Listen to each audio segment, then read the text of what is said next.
जिस भी कार्य के लिए आपको करना है पशुपति व्रत आप कर सकते हैं। घर में पूजन 5 व्रत पशुपति के होते हैं, 5 सोमवार एक ही मंदिर में होते हैं, मंदिर नहीं बदला जाता। और पूजन की थाली में आप पूरा जमा कर अभिषेक पूजन का सामान लेकर सुबह के समय पूजन करने जाएं शिव जी का, प्रेम से अभिषेक पूजन करिए। शाम को वही थाली लेकर वापिस आ जाएं, उस थाली को वैसा की वैसे ही रख दो। उसमें जो पूजन का सामान लेकर जाएं वो इतनी मात्रा में लेकर जाएं कि शाम को भी वो काम में आ जाए। शाम को अलग से कोई सामान नहीं रखना है आपको, थोड़ा सा सामान जल वगैरह भले बाद में रख सकते हो, पर बाकी का 6 दिए लेकर जाएं, मीठे का प्रसाद लेकर जाएं। मंदिर में जब शाम के समय प्रदोष काल में या शाम के समय पूजन करें, पूजन कर कर शिव जी के मंदिर में 5 दिए प्रज्वलित कर दें, प्रकट कर दें, उसको प्रज्वलित कर दें, जला दें। मीठे का जो प्रसाद लेकर गए हो उसके 3 हिस्से कर दें, 2 हिस्से भगवान शंकर के सामने रख दें। एक दिया 6 दिए में से एक दिया थाली में वापिस रख लें, एक प्रसाद का भाग वापिस रख लें और भगवान से निवेदन कर कर विनती कर कर बाबा ओघड़दानी से निवेदन कर कर पशुपतिनाथ से विनय निवेदन कर कर बाबा से विनय कर कर थाली लेकर वापिस आ जाए। जो अपनी कामना है वो पहले व्रत में ही कह दे बाबा से और वो थाली लेकर आए। घर के बाहर राइट हैंड में सीधे हाथ की ओर बैठकर घर में प्रवेश करने से पहले सीधे हाथ की ओर वो दिया जो लेकर आए हो उसको प्रज्वलित कर दें, अपनी कामना कर कर दिए को प्रज्वलित कर कर इस प्रकार से 5 व्रत पूर्ण करें। जब 5वां व्रत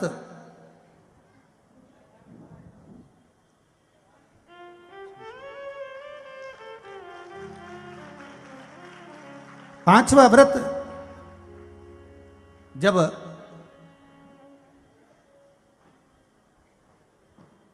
पूर्णता पर हो तो 5वें दिन 108 या तो चावल के दाने या मूंग के दाने 108 या पुष्प हो या कोई सामग्री हो 108, फूल हो, बेलपत्र हो, जो भी आपके पास में हो 108 सामग्री वो बाबा को समर्पित करें।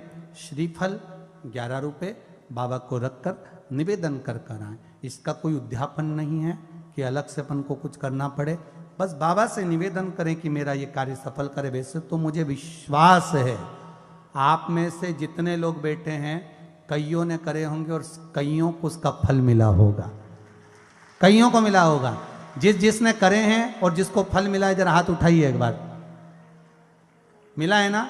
बाबा ने कृपा करी है ना? बहुत बहुत साधुवाद रखिए आपके पास में।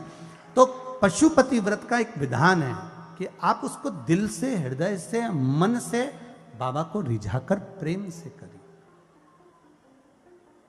केवल 5 व्रत करना है और उस 5वें व्रत में समापन पर, विराम पर, उस 5वें व्रत में आप बाबा को जो भी आपका निर्मल भाव है वो समर्पित कर कर 108 बेलपत्र, चावल, मूंग कुछ भी बाबा को चढ़ाकर पुष्प आदि बाबा से निवेदन करें और पशुपति व्रत अवश्य धारण करें।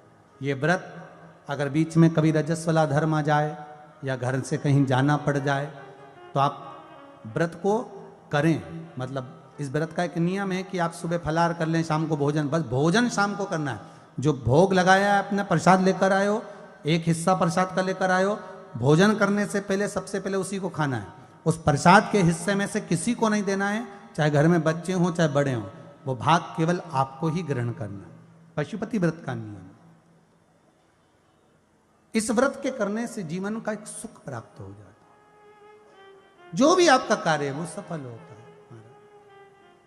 तेरे दरबार की बाबा निराली शान देखी है, तेरे दरबार की बाबा निराली शान देखी है। तुझे देते नहीं देखा पर झोली भरी देखी है। बस बाबा